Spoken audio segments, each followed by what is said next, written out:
In this video, I'll guide you through how to change permissions for shared files or folders in Google Drive. Whether you're collaborating on a document, sharing a folder of photos, or managing work files, knowing how to adjust other people's access is essential for staying organized and in control of your content. Let's start from the very beginning. First, open Google Drive. You can do this by going to the Google Drive website in your browser or by opening the Drive app if you're on a mobile device. Make sure you're signed in with the account that owns the file or folder you want to manage. If you have multiple Google accounts, double check that you're in the right one so the file actually appears in your Drive. Once Google Drive is open, locate the file or folder whose permissions you want to change. This could be in your My Drive, a subfolder, or even in the Shared With Me section if you're the owner. When you found it, right-click the file or folder. On a computer, that means using your mouse or trackpad to open the context menu. On a touch device, you may need to tap and hold instead. A menu will pop up with several options. From that menu, click Share. This opens the sharing settings window where you control who has access and what they're allowed to do. You'll see a list of people and groups who currently have access, along with their roles, such as viewer, commenter, or editor.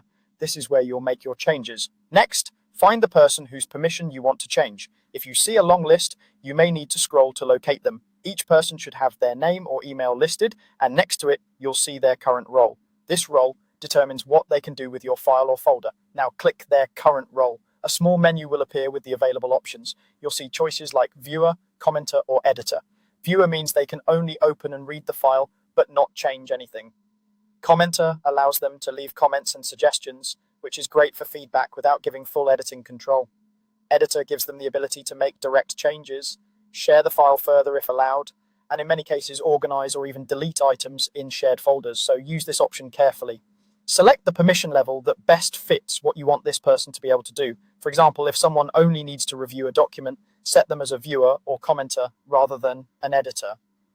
Taking a moment to choose the right role can prevent accidental edits or unwanted changes.